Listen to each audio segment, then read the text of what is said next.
So we're in the reading stage of Fences, and we're actually at Act 1, Scene 3. So we've done the first 31 pages, but if you're just sort of getting into it, you can still jump in at any time. You're fine. I want to show you one visual that I think will help a lot when we talk about the different techniques that writers use when they're writing to get the reader into a deeper level of meaning. And August Wilson, who is the playwright of the play Fences, he uses a series of symbols, right? So symbols are representations of ideas, right? So it's not naming the idea outright, but it's symbolizing. So in Fences, you have a symbol such as the devil. And in fact, Troy, the protagonist or the main character, he says repeatedly how the devil is a white man. So you have the symbol, and another way to look at a symbol, sort of if I was doing like a checklist of things that I've looked for in a symbol, one would be tangible, which means you can touch it, right? It's not abstract. It exists in front of you. So whether it is this desk as a tangible symbol of my learning, right? Learning is the intangible, it is the abstract, and tangible is the desk. So tangible for symbol, because you can touch it, and intangible or abstract for motif. And the two kind of dance with each other, right? You need the tangible first to start with, and then you enter this dance when you extend the tangible to an intangible for motif. So tangible can touch. So symbol in Fences would be the devil, but also Troy calls the devil the white man. And so, well, then what intangible or abstract idea is Troy, or August Wilson rather, building for us with this image or this symbol of the white man? And we talked in class about how that can be any number of things, given that it is a play that takes place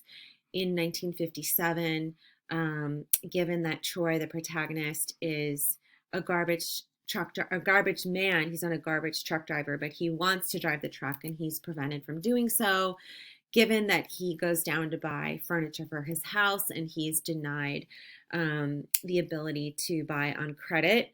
So all these things oppress him. And so oppression would be the one motif, one of many possible motifs, given the tangible devil or white man. And then the theme, the way that I like to think about theme, would be another way to look at it here, and it's the message. And you can actually even see this if you look at how the word theme is spelled, right? If you were to actually do that.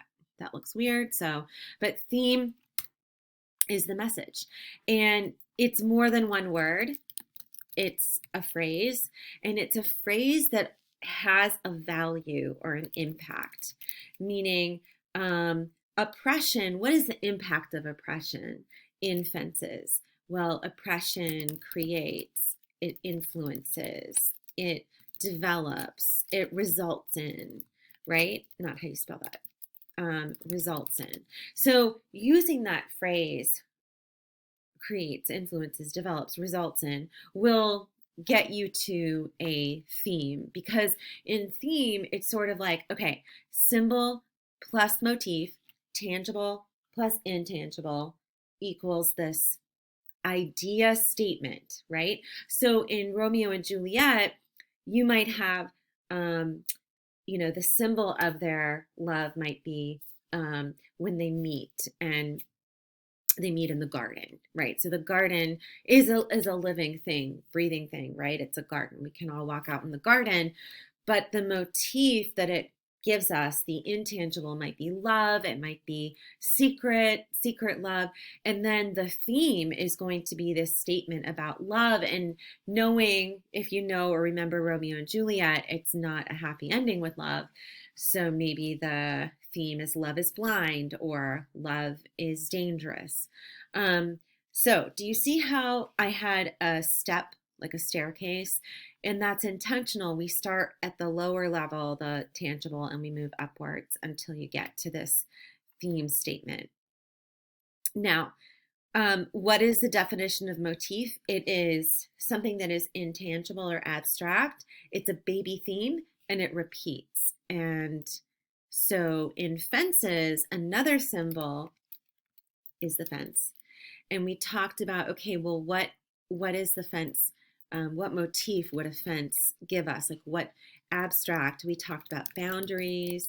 We talked about borders, relationships, um, even family, right? How the fence symbolizes these abstract ideas. And then ultimately, well, what is the fence saying about boundaries? Maybe the fence is saying, and I'm just thinking of things that people have brought up in class, there's like an inside and an outside. You're either on one side of the fence or the other. You're either being kept in or you're being let out. So you can make a statement about boundaries or borders given that information. Um, you can think about how Troy is with his family and what is going on, and how the fence might be a signifier or symbol of that. So, another one that I really like that we have been talking about is the clothesline. So, what's the big deal with a clothesline? Well, it's right here. And actually, there's a fence right there. And at the beginning of Act One, Scene Two, which is the second act in the play, or second scene in the play, Rose, she is a housewife, she's a caretaker, she's carefully putting up the wet clothes onto this clothesline in the backyard, and she's pinning it up and moving it along, and she's singing a song from church. Jesus, protect me, provide me the protection with a fence. I mean, that's literally what the lyrics of her song are. So not only is she hanging up the clothes very carefully on a clothesline, but she is alluding to, and this word is right here, alluding to Jesus or the Bible. And I'm going to get to that word alluding in a second. But first, I'd like to talk about the clothesline.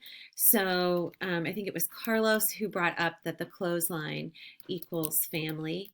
And then what is so interesting is that at the beginning of the second scene, when Rose is putting up the clothesline, right? And we get an idea of how their family is with each other by the end, or by the beginning of the third scene, very next scene, she's taking the clothes down. So yes, you might think that that's way out in left field, but in fact, no, this is what people who study literature talk about or think about all day long. They make these big things out of the smallest details. So putting up the clothes and taking them down is symbolic of perhaps family. If Carlos is saying the clothesline represents family because she's the mother and she's carefully putting up her family's clothes and they're next to each other on a line, and she takes great pride in that, just as she cares for her family, then what happens when she takes the clothesline down and we're entering this new space with this family where the tension is getting higher and escalating. So we also talked about at the beginning of Act One, Scene 3, we talked about the roof, TV, and money. So those are some other ones. For the roof, we talked about how, well, thinking through what is the meaning of what is the symbol of a roof anyway, right? What does a roof do? Literally. So it's protection, to make things secure, to keep things dry in the weather. And I think it was Carlos again who said the house is like the foundation, right? The foundation of the house is like the foundation of a family. And so Troy says, we need a roof over our head, because if we don't have one, the water is going to seep in and it's going to slowly, slowly trickle down until it just rots the foundation. and until the house starts to cave in. And so if we think about this house, the literal meaning of a house, sure, but also the figurative or metaphorical meaning of the house that's sinking and kind of folding in on itself. Then the roof is a very different symbol. Then the roof is protection for family. And that's important to Troy, right? And when we're in Act 1, Scene 3, when Corey, his son, wants Troy to buy a TV for $200, and instead of saying no, Troy is saying, what do I need with a TV, right? And so they go this back and forth, and I'm right here. Let me try to make it a little bigger. I don't know if this is going to work. So here, I was just getting ready to do my chores. Your first chore is to help me. Okay, this is their first scene together, dad and his son. And the very first thing that they're doing together on stage together is that dance. Again, ask yourself, wait, what does that mean? What does the symbol of a fence and father and son together building the fence together, what does that mean? I'm actually going to make that smaller because I can't see and I'm still talking to myself. So here, when we have Troy say, why would I buy a TV? Well, everybody has one. And he's like, well, that's not what I asked you. I said, why would I buy one? And he's saying, but you can watch baseball. Why? And so he keeps repeating, no, why? You're not answering me. And he said, it's just $200. And right here, page 32, is a very important section of the play. He goes right to, well, we have this roof, and if this roof isn't in place, and the roof costs $290 something, so you're telling me that you want this thing that we don't even need. It's a thing that I don't even see the importance of. You want us to spend the $200 for the roof on the TV. So they have their first moment of tension, and we talked, not only is the roof like an important signifier or symbol for the family, it's definitely telling us more information about Troy. It's definitely saying that he is the a father figure in the sense that he could be responsible, he could be reliable, he could be a provider. All of those claims can be supported with this scene right here on page 31, 32. So I know there's another assignment where you have to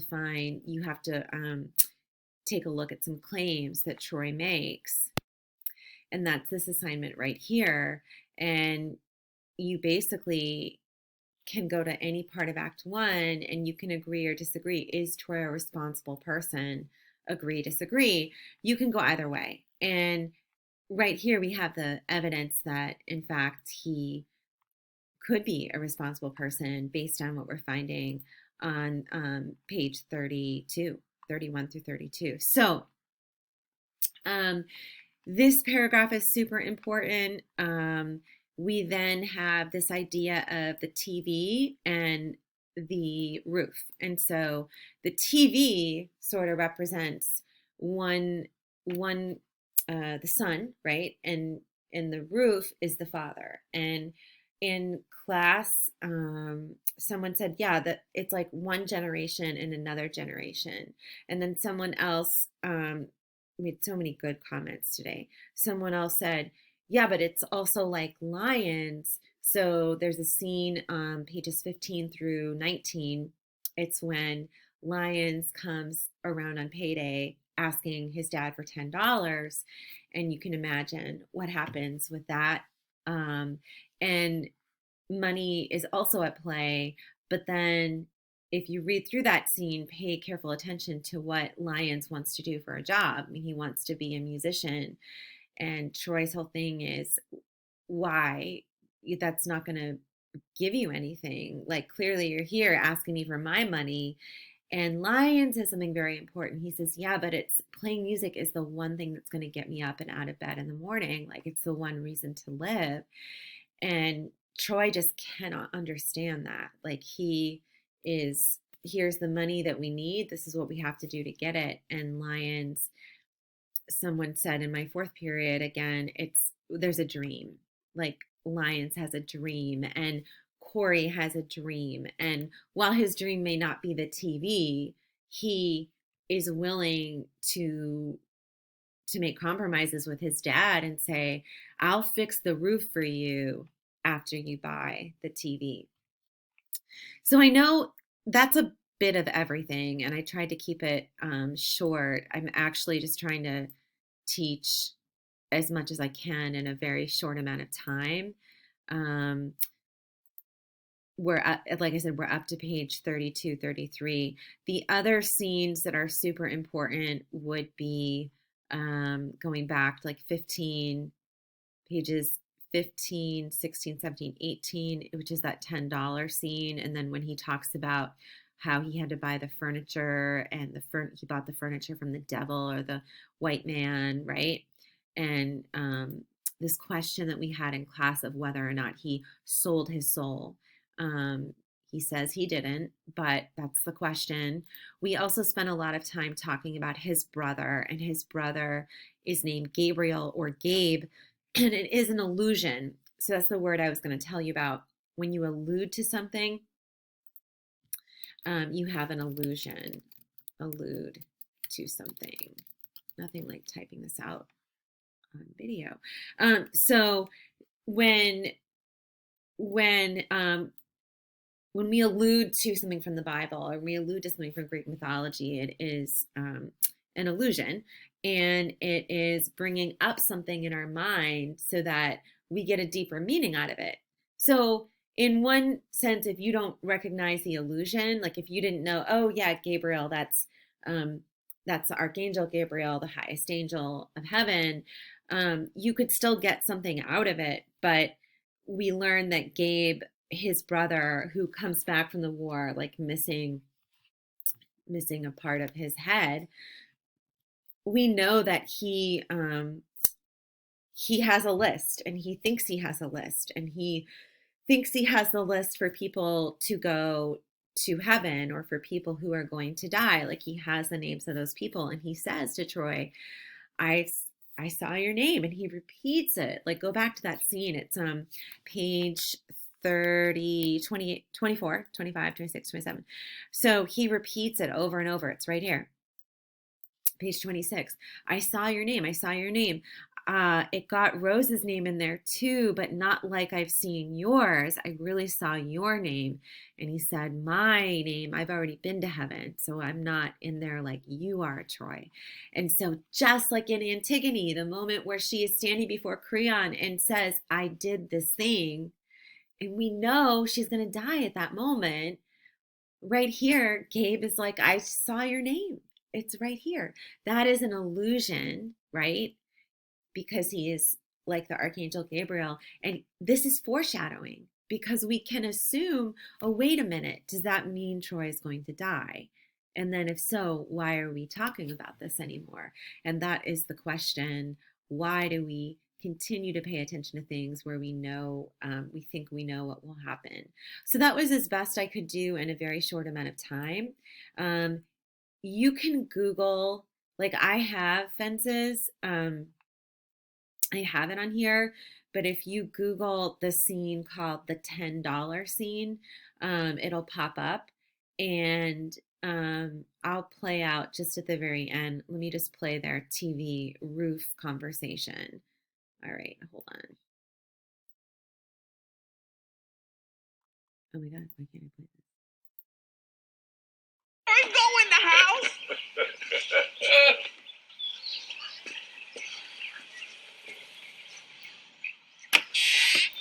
Here we go. You just not coming here from leaving this morning? Yeah, I had to go to football practice. Yeah, what? Yes, sir. You know, I ain't but 2 seconds off you no way. That garbage sitting in there overflowing, you ain't done none of your chores, now you coming in here talking about, yeah. I was just getting ready to do my chores now, Pop. Your first chore is to help me with this fence on Saturday. Everything else come after that. Now, get that saw, we're gonna cut these boards. Hey, Pop. Why don't you buy a TV? What I want with a TV? What I want one of them for? Everybody got one. Earl, Hey, bro, Jesse. I didn't ask you who had one. I said what I want with one. So you can watch it. They got lots of things on TV. Baseball and everything. Yeah? We can watch the World Series. Yeah, how much does TV cost? I don't know. They got them on sale for about $200. $200? That ain't that much, Pop. No, that's just $200. You see that roof you got sitting over your head at night? Let me tell you something about that roof. It's been 10 years since that roof was last tarred. See now snow come this winter, sit up on that roof like it is. It's going to seep inside, just going to be a little bit. You ain't going to hardly notice it. Then the next thing you know, it's going to be leaking all over the house. Then the wood rot from all that water, and you're going to need a whole new roof. Now, how much you think it costs to get that roof fixed? I don't know. $264 cash money, see? While you be thinking about a TV, I got to be thinking about the roof or whatever else go wrong around here. Now, if you had $200, what would you do? Fix the roof or buy a TV? I'd buy a TV. And when the roof started to leak, if it needed fixing, I'd fix it. Where you gonna get your money from? You done spend it on TV. You gonna sit up in there and let that water run all over your brand new TV? No, Papa, you got the money. I know you do. Where I got it at, huh? In the bank. You want to see my bank book? You want to see that $73.22 I got sitting up in there? You don't have to pay for it all at one time. You can put a down payment on it and carry it on with you. Not me. I ain't gonna nobody nothing if I can help it. Miss a payment, they come and snatch it right out your house, then what you got? Huh? See? Now, when I get $200 clear, I'll buy me a TV. Right now, when I get $264, I'm gonna get that roof fixed. Oh, Pop, You go and get you 200 and buy you a TV if you want to. I got better things to do with my money. I can't get $200. I ain't never seen $200. All right, I'll tell you what. You get $100, I'll put the other 100 with it. All right, I'm gonna show you. And you're gonna show me how you can cut these boards right now.